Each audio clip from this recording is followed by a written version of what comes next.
Tov et Shem Hashem Na'aseh V'Natzliach. Donc voilà, vous avez demandé un cours sur les chalomot, sur les rêves. Déjà que ce cours soit pour les Lunishmat Clément, Hamim Ben Taïta Sultana, ainsi que de tous nos chers disparus, et pour la Refoua Shelema de tous les malades du Ham Israël. Adonai Sefata Kipetach Vegdit et Ilatecha. Donc voilà, cours sur les rêves. J'essaie de séparer mon cours donc en trois parties. Au début, on va essayer de comprendre c'est quoi, plutôt on va dire la provenance des rêves, on va dire comme ça. Deuxième partie, c'est de comprendre qu'est-ce que c'est réellement les rêves, essayer de bien saisir ça. Et troisième partie, si je veux, on essaiera de faire une étude de quelques rêves qui apparaissent dans le Tanakh et voir ce qu'on peut tirer de ça. Alors, déjà, c'est quoi les rêves? Tout simplement, voilà, quelqu'un qui dort, dans mes mots simples, quelqu'un qui dort, et là, son cerveau commence à lui envoyer des images. Et entre guillemets, il voit des images en dormant. Et on voit qu'il y a cette notion de rêve dans toutes les civilisations, vu que c'est quelque chose qui existe depuis que l'homme a été créé. Dans toutes les civilisations, il y a cette notion du rêve, que parfois dans les situations, dans certaines civilisations, ça va être lié au surnaturel, d'autres ils vont dire ils vont se connecter avec leurs ancêtres, d'autres au divin, ça va être des choses de guérison, de connaissance, de révélation. Bref, dans toutes les civilisations, chacun a son interprétation. On voit que la science, elle dit, enfin, la science essaye de savoir, mais la vérité, elle n'en sait pas trop. Et elle dit que voilà, c'est tout simplement une activité cérébrale qui est au cours du sommeil et qui fait apparaître certaines images. Mais maintenant, sans savoir comment c'est fait et la signification de c'est quoi ces images-là, la science s'arrête là. Et on voit que voilà, même dans les arts et la littérature, on voit que ça, enfin même non juive, on voit que ça apparaît beaucoup cette histoire de rêve. Donc on voit que c'est quelque chose qui prend énormément de place chez l'homme. Nous, en tout cas, voilà, dans la Torah, il y a le Rambam, donc, qui dit que toutes les prophéties donc, sont faites en rêve. Que toutes les prophéties de tous les prophètes qui étaient arrivés leur sont apparues sous une forme de rêve. Pourquoi? Parce que quand tu dors, tu deviens moins matériel, vu que tu es déconnecté de tous tes sens corporels. Tu ne vois pas, tu n'entends pas, tu ne sens pas, tu ne touches, tu n'as plus le toucher, tu n'as plus le goût. Donc quand tu dors, tu es déconnecté de tous tes sens corporels et donc tu es entre guillemets plus déconnecté de la matière. Donc c'est un moment plus propice à recevoir ces choses, ces rêves qui sont un peu plus spirituels. Et c'est pour ça aussi donc, que les prophéties apparaissaient sous forme de rêves pour pouvoir laisser passer cette influence-là spirituelle. Donc on a dit tous les prophètes, a priori, ont eu leur prophétie en rêve, sauf Moshe. Moshe est dans le livre de Bamidbar Perek Yudbet, donc le livre de Bamidbar au chapitre 12. Là-bas il y a écrit, donc Dieu qui dit en parlant de Moshe, PLP Adaberbo ou Mare Velo Vechidot. De bouche à bouche, je lui parlerai, et dans une vision et pas dans des énigmes. Donc on voit que Dieu dit clairement sur Moshe que Moshe c'était différent de tous les prophètes, ça ne lui apparaissait pas en rêve, il ne tombait pas quand il recevait une prophétie, il restait debout comme s'il parlait à un autre homme. Donc voilà, ça c'est le cas particulier de Moshe, et on voit que même à Mashiach, a priori, donc dans le monde futur, lors du temps de Mashiach, tout le monde aura ce type de révélation-là à travers les rêves, donc qui s'appelle la prophétie, comme il y a écrit comme le dit le prophète Yoël, donc dans le Perek Shalosh, au chapitre 3, il dit Venibeu benechem uvnotechem ziknechem chalomot yachalomun bachurechem chezionot yiru. Et vos fils et vos filles prophétiseront, vos anciens rêveront des rêves, et vos jeunes verront des visions. Ok, donc on voit que c'est quelque chose qui a priori à Mashiach, on utiliserait les rêves pour quelque chose d'encore plus spirituel, d'encore plus divin. Maintenant voilà, la Torah fait quand même, il faut quand même être là un avertissement, c'est que la Torah elle interdit totalement la divination par les rêves, c'est-à-dire quelqu'un qui va dire j'ai fait un rêve, maintenant on doit tous faire ça, c'est totalement interdit, et elle te met en garde plusieurs fois de se méfier des faux prophètes qui pourraient survenir durant toute l'histoire, comme on voit dans le livre de Devarim, Perek Yud Gimel, le livre de Devarim au chapitre 13. Voilà, je retrouve la page. Donc là-bas il y a écrit Lot Ishmael divra navi aou, cholem achalomaou, donc en parlant d'un faux prophète qui se lèverait, tu n'écouteras pas les paroles de ce prophète ou de ce rêveur de rêve.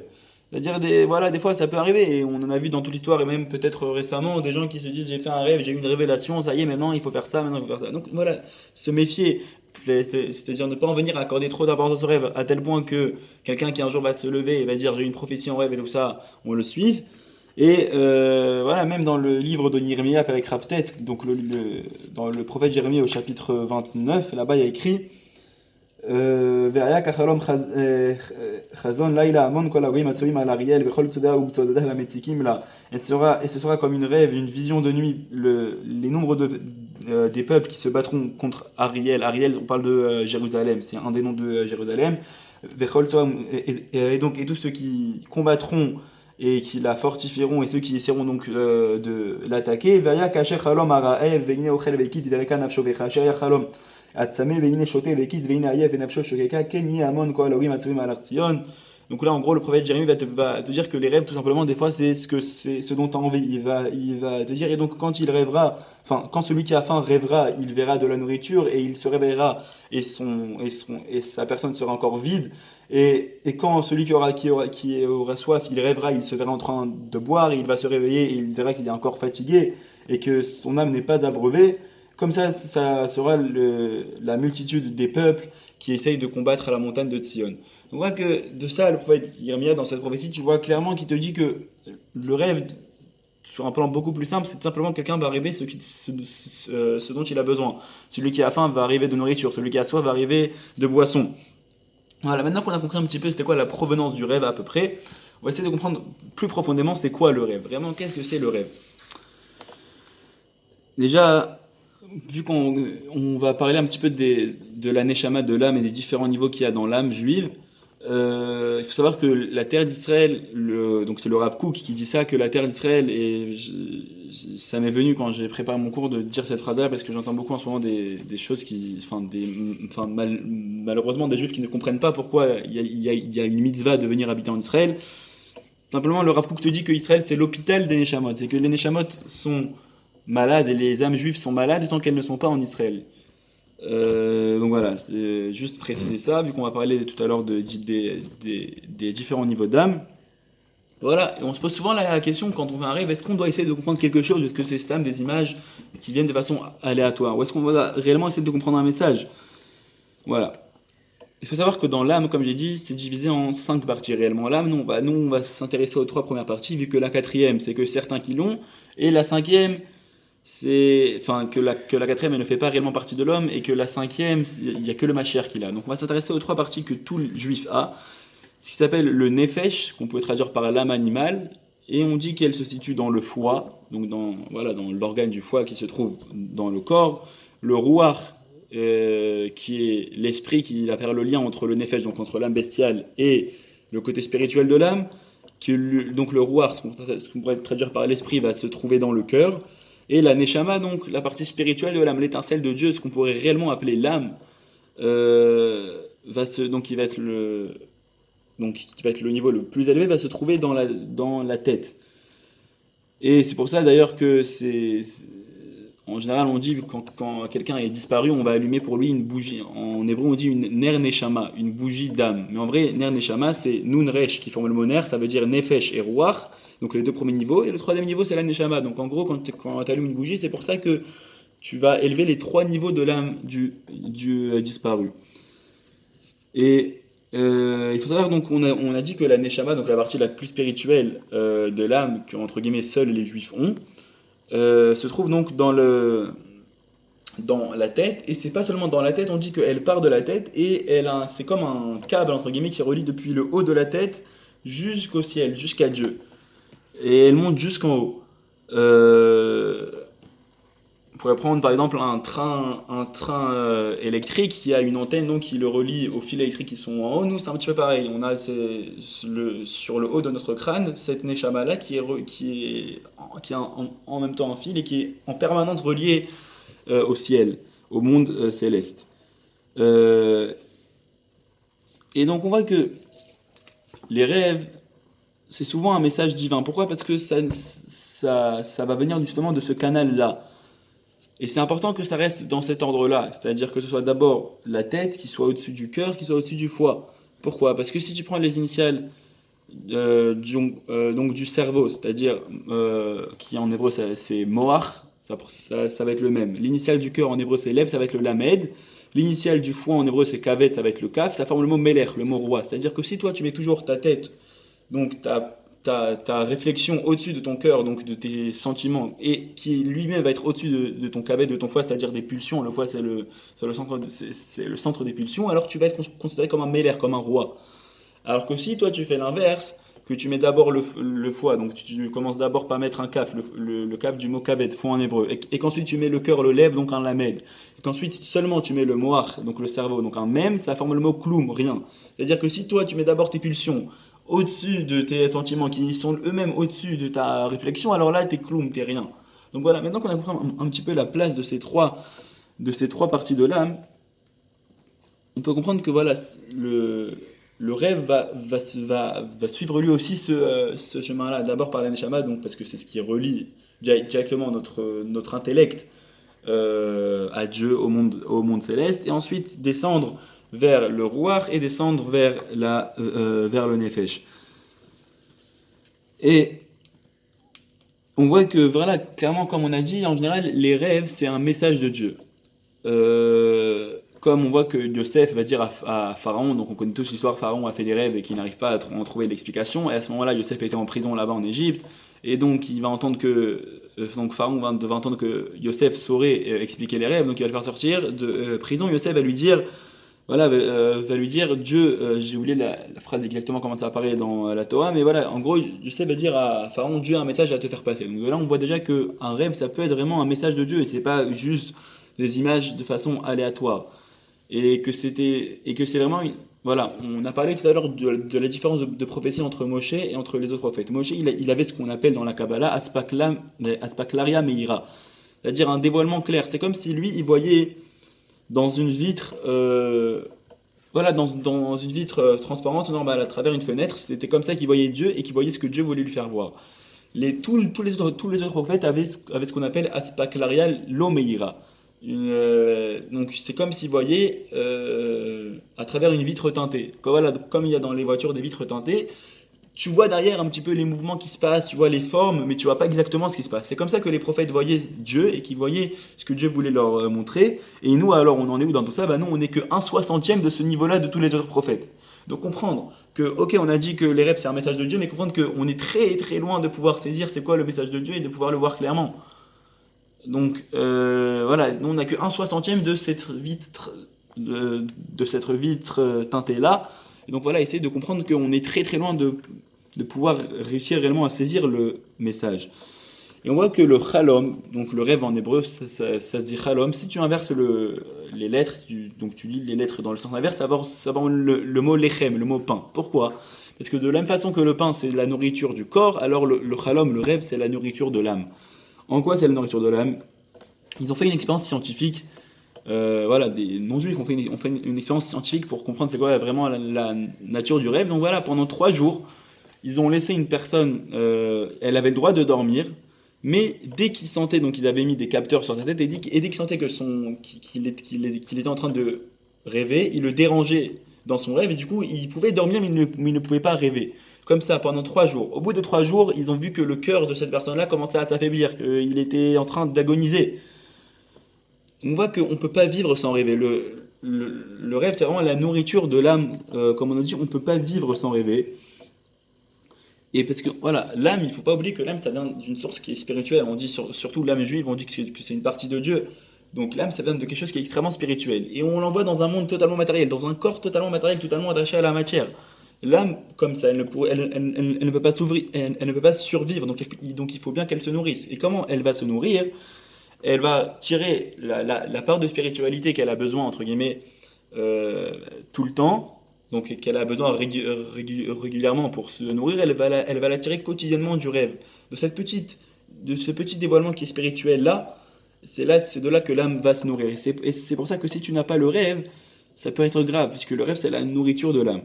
Maintenant, pourquoi on voit des fois des tzadikim, des grands tzadikim qui dorment pas beaucoup? On entend même les tzadikim des dernières générations, Rav Ovadia Yosef, Zichroné Bracha, ou même Rav Kanievski qui est encore vivant. On entend des histoires que c'est des personnes qui dorment parfois 1 heure la nuit, 1 heure chaque nuit, et ils sont totalement en forme pour étudier, pour prier toute la journée. Comment c'est possible? Tout simplement parce que le tzaddik, lui, quelqu'un qui est vraiment un Talmid Chacham mais qui vraiment atteint un certain niveau, alors il tire cette nourriture spirituelle-là de son étude de la Torah, tout simplement. Et donc c'est pour ça qu'il a moins besoin de tirer cette nourriture spirituelle-là du rêve, donc c'est pour ça qu'il a moins besoin de dormir. Maintenant, nous, on n'est pas assez à ce niveau-là, on n'arrive pas à tirer enfin là, notre âme n'arrive pas à tirer sa nourriture de notre étude, soit parce qu'on n'étudie pas assez, soit parce qu'on n'étudie pas assez bien. Donc c'est pour ça qu'on a encore besoin du rêve, et c'est pour ça qu'on a besoin de dormir un certain temps. Maintenant, donc on a parlé que ça pouvait passer par ces trois niveaux, mais c'est quoi réellement, c'est à quel niveau de l'âme que le rêve se passe?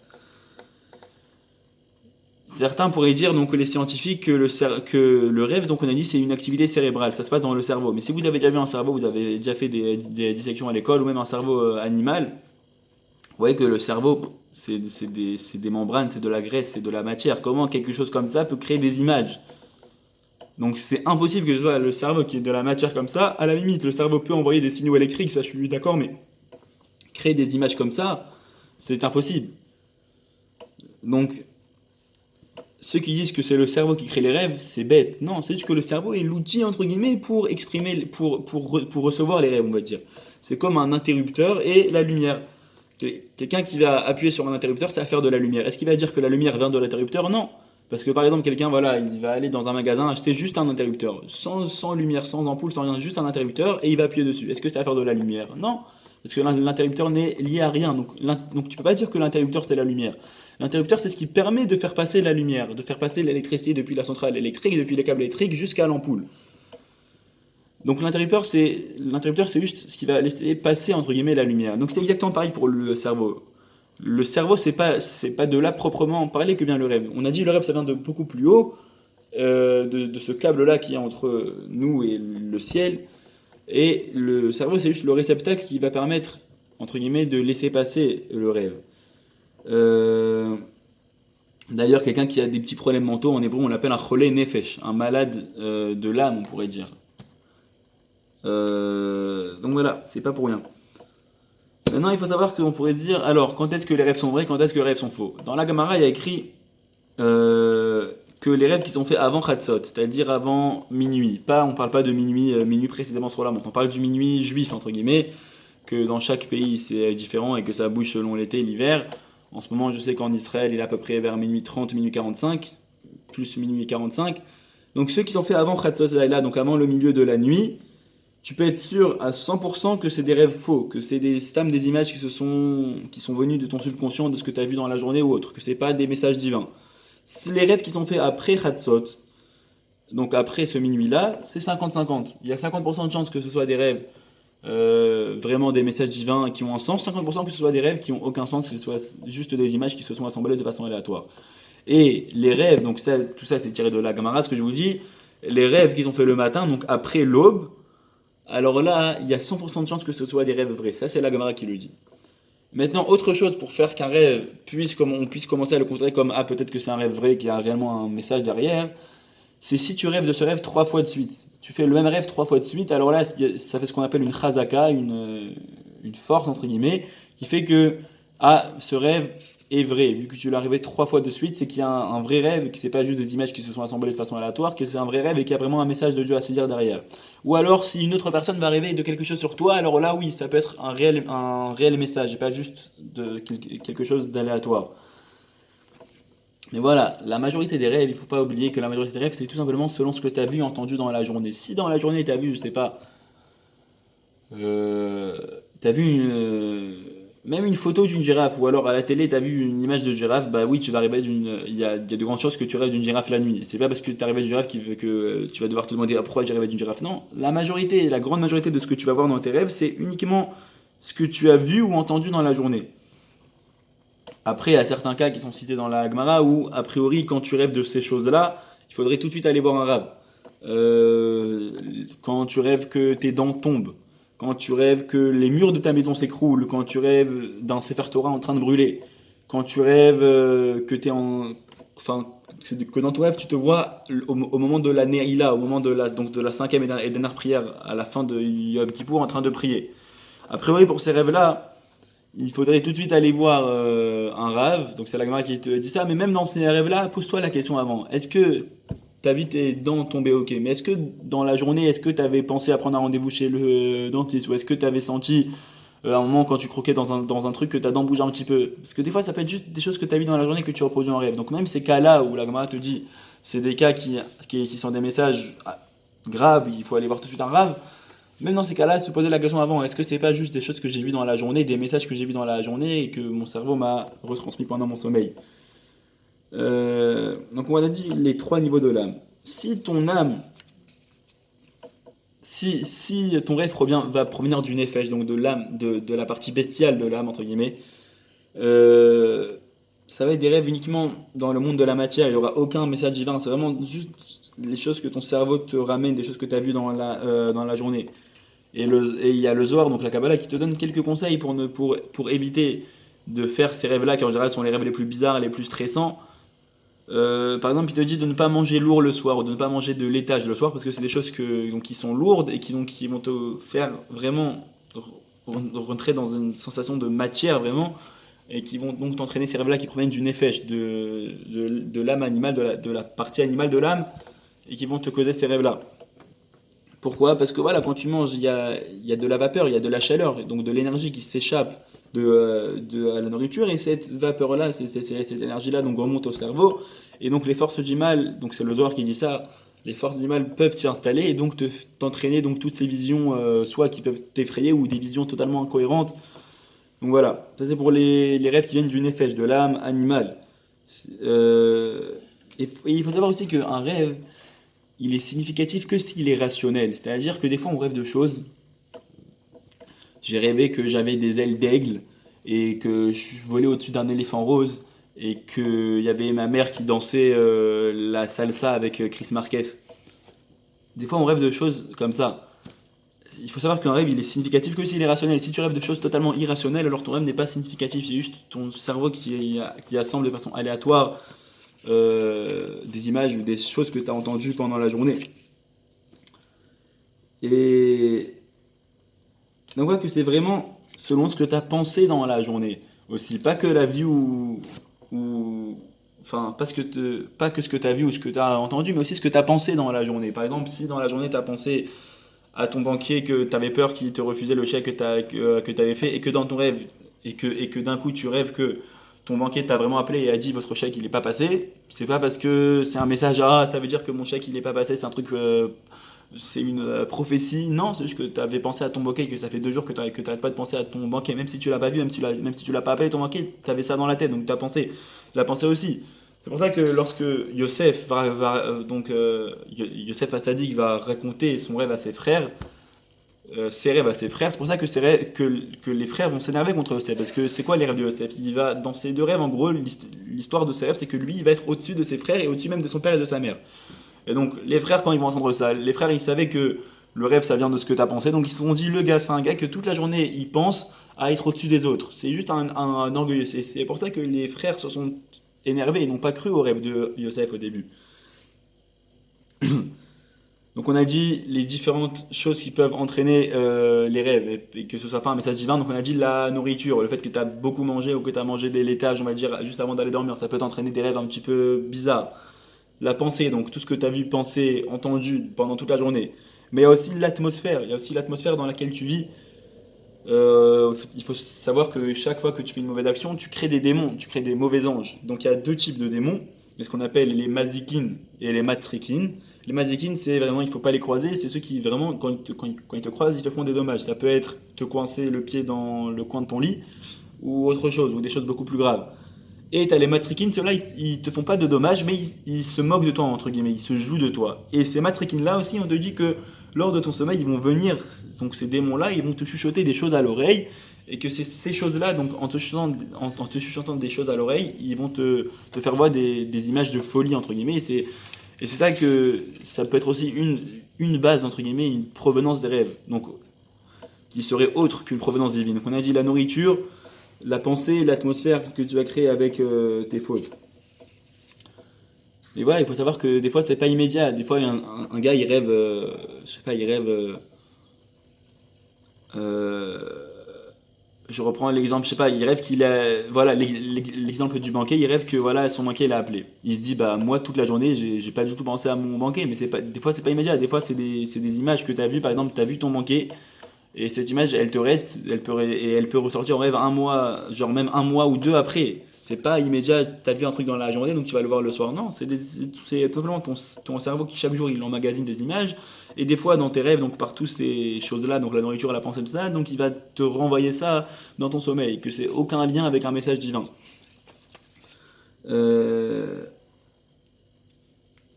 Et il faut savoir que voilà, des fois, les rêves, ça peut vraiment être, entre guillemets, les messagers d'Hachem, entre guillemets.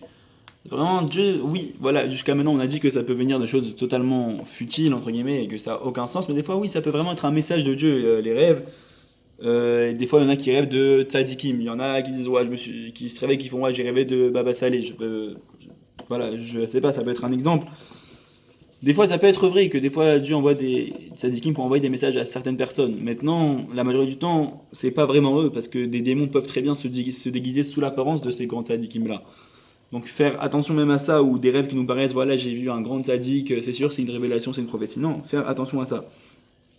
Il y a écrit dans la Gemara, dans la Gemara de Brachot Daf Yudalet, donc à la page 14, il y a écrit que si tu te rappelles pas d'au moins un rêve tous les 7 jours, c'est-à-dire que voilà, des fois on fait plein de rêves, mais on ne s'en rappelle pas de tous. Et donc dans la Gemara là-bas il écrit si tu te rappelles pas d'au moins un rêve tous les 7 jours, donc au moins un rêve par semaine, c'est que tu es trop matérialiste et que du coup, ces messages-là qui te sont envoyés par Dieu, bah, à ton réveil, du coup, comme tu retournes dans ton corps et que ton corps est tellement quelque chose de matériel, bah, tu t'en rappelles même pas. Et donc tu perds ce message-là qu'on a voulu te transmettre. Et donc voilà. Euh, il faut savoir que voilà, c'est simplement toi qui va t'emmener donc, dans ces choses-là, la majorité de ces rêves-là, entre guillemets, c'est toi qui va t'y emmener. Que ce soit on a dit par tes fautes que tu vas créer les démons qui vont te faire des rêves, que ce soit par ta nourriture que tu as trop mangé avant d'aller dormir, que ce soit par les pensées que tu as eues tout au long de la journée. Voilà, tu fais un cauchemar que tu as rêvé, je sais pas, que tu as rêvé qu'un proche à toi mourait, shalom, bah t'as vu un film d'horreur il y a 2 jours où il y avait un mec avec une tronçonneuse qui était en train de tuer des gens. Donc c'est normal que tu rêvé d'un truc comme ça. Et voilà, parfois aussi c'est pour montrer, enfin Dieu, à travers les rêves, va vouloir montrer à l'homme que Dieu l'aime. C'est-à-dire, des fois on a dit, par exemple, voilà, je reprends l'exemple des tzadikim qui vont apparaître à certaines personnes en rêve. Des fois on a dit, c'est pas vraiment les tzadikim, c'est juste les démons qui se déguisent, qui prennent l'apparence de ces tzadikim là, mais parfois Dieu va même utiliser ces cadeaux, même si c'est des choses que c'est des mauvais anges qui viennent pour envoyer des messages à l'homme. Parfois l'homme se sent, voilà, la pire chose qui puisse arriver à l'homme, c'est qu'il se dise Dieu ne m'aime pas. C'est la pire chose qui puisse arriver à l'homme. Donc parfois quand il va arriver d'un tzaddik, il va se dire ah si Dieu m'a envoyé un tzaddik dans mon rêve, c'est que Dieu m'aime et que je compte un minimum pour lui, et donc ça va être une bonne chose pour l'homme. Et des fois c'est même pas Dieu qui envoie ce tzaddik, c'est juste un démon qui s'est déguisé en tzaddik, mais Dieu va quand même utiliser parfois ce moyen, il va dire ah tant mieux, ça va le rapprocher. Il y en a, ils disent oui, mais moi j'arrive pas de faire des cauchemars, donc j'ai essayé de me renforcer en études. On m'a dit d'étudier avant de dormir, de faire Kriyat Shema à la Mita. Voilà, donc moi ça fait une semaine, 2 semaines que j'étudie tout le temps avant de dormir. J'étudie 1 heure avant, enfin chaque jour avant d'aller dormir, et je fais toujours des mauvais rêves et je vois toujours des images interdites que je ne voudrais plus voir dans mes rêves et qui me font faire des fautes pendant la nuit. Il faut savoir que ok, l'étude c'est très bien et ça aide beaucoup. Maintenant, ça dépend aussi de ton environnement, comme on a dit. Si durant toute la journée tu es dans un milieu où tu vois des films où tu vois des images, que à chaque fois que tu vois une pub sur la télé ou sur ton téléphone, bah, tu restes 2-3 secondes dessus. Tu peux étudier toute la Torah que tu veux avant d'aller dormir, c'est des images qui restent dans ton cerveau et que du coup elles vont forcément te ressortir pendant ton sommeil. Euh, et il faut savoir que on dit qu'il n'y a pas de prophétie en dehors d'Israël. La prophétie n'existe pas en dehors de la terre d'Israël. Sauf Moshe. Certains pourront dire, mais Moshe, pendant 40 ans, il a eu la plus grande des prophéties dans le désert. Moshe, c'est particulier déjà parce que lui, c'est Moshe, c'est le plus grand de tous les prophètes, donc il avait la possibilité d'attirer la prophétie à lui-même en dehors d'Israël, ce qui est impossible pour les autres prophètes. Même ceux qui ont prophétisé en Babylonie, c'était pas vraiment appelé des prophéties, c'était plus du roi Hakodesh de l'Esprit Saint, entre guillemets. Aussi, donc pourquoi Moshe lui aussi a réussi? Parce que toutes ces prophéties, enfin la majorité de ces prophéties étaient pour Israël, pour le terre d'Israël, et que toutes ces prophéties, en fait, que à ce moment-là, tout le peuple juif se trouvait en dehors d'Israël, en dehors de la terre d'Israël, et se trouvait à proximité de lui. Donc c'est comme s'il résidait en terre d'Israël, vu que tout le peuple juif était réuni dans un même endroit, en dehors d'Israël, c'est comme s'il résidait. Enfin, du coup, il pouvait capter cette prophétie-là qui normalement ne vient qu'en Israël. Et pourquoi la prophétie ne se dévoile qu'en terre d'Israël? Parce qu'il faut savoir que le niveau de la Neshama en dehors d'Israël est beaucoup moindre. C'est-à-dire que même l'âme d'un juif va être beaucoup moindre, enfin l'âme d'un juif qui va habiter en dehors d'Israël va être beaucoup, enfin son niveau de Neshama, donc le troisième niveau le plus élevé, va être beaucoup amoindri par rapport à un juif qui va vivre en terre d'Israël. Même si celui qui habite en dehors d'Israël c'est un grand tzaddik et celui qui habite en terre d'Israël c'est un grand rachat, le niveau de base de la Neshama de ces deux juifs, celui qui habite en Israël va être plus élevé que celui qui habite en dehors d'Eretz Israël. C'est pour ça qu'on a dit tout à l'heure, j'ai cité le Rav Kook qui disait que Israël c'est l'hôpital des âmes. Pourquoi? Parce que oui, il n'y a qu'en Israël que tu peux vraiment avoir la totalité de ton âme et la totalité de ton potentiel en tant que juif. Voilà, on a parlé des trois niveaux d'âme. Quand les rêves vont passer par le niveau de la Neshama, donc le niveau le plus élevé, ça va être totalement à 100% des rêves de vérité. Quand les rêves vont passer par le rouar, donc par l'esprit, on a dit la partie du milieu, celle qui est dans le cœur, alors là ça va être moitié-moitié. Possibilité que le rouar donc, va recevoir ça de la Neshama, et que du coup ça va être un rêve vrai, un message divin, et possibilité qu'il va recevoir ça plus bas du Nefesh, et que du coup ça va être un rêve futile et qui n'a aucun sens. Et maintenant tous les rêves qui vont provenir du Nefesh, donc de l'âme animale, ça va être jamais un rêve... un rêve vrai, un message divin, ça va être juste des images assemblées de façon aléatoire.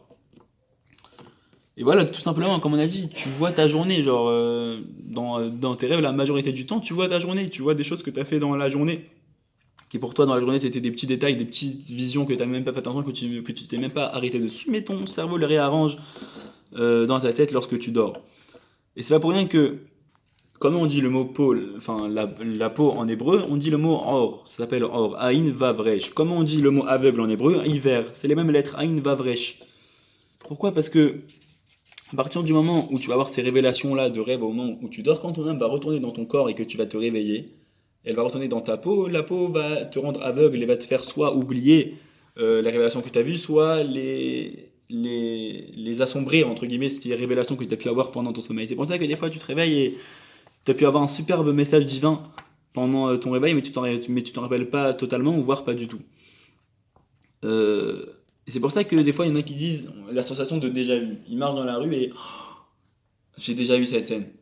Il faut savoir que tout simplement, c'est possible.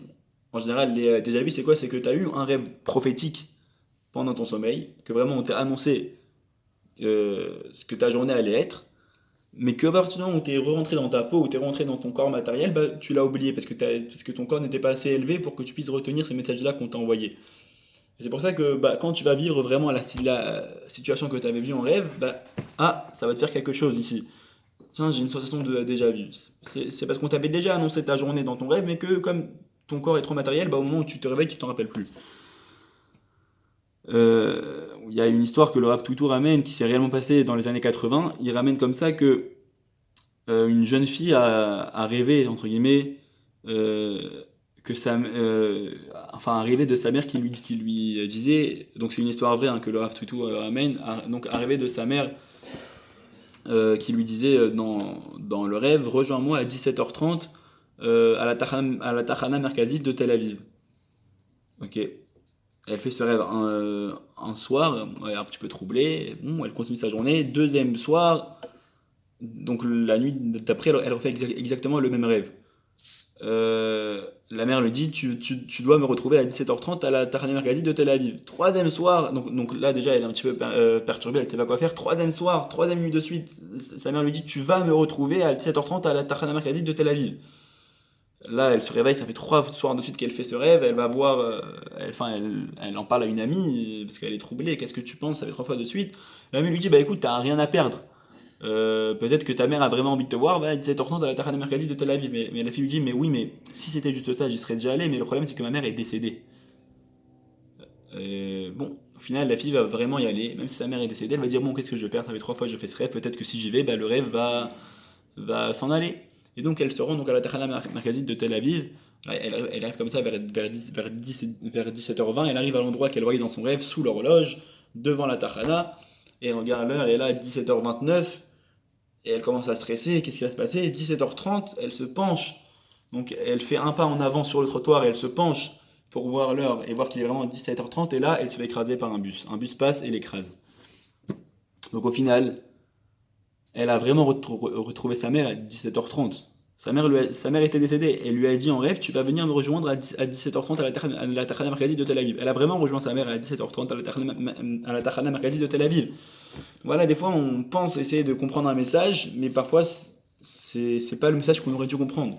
C'est pour ça qu'il faut faire très très attention avec les interprétations des rêves. Et c'est pour ça que dans les rêves de Yosef, donc, qui lui, les rêves venaient uniquement de sa Neshama et de son roi, et que lui, il avait un corps assez spirituel pour se souvenir de ses rêves, donc il ne va oublier aucun détail. Quand Yosef va raconter ses rêves à ses frères et à son père, il ne va oublier aucun détail. On voit que qu'il décrit clairement chaque détail qu'il a eu dans son rêve, alors que nous, on se réveille, on a des rêves, on se rappelle que les grosses choses du rêve, pas les petits détails.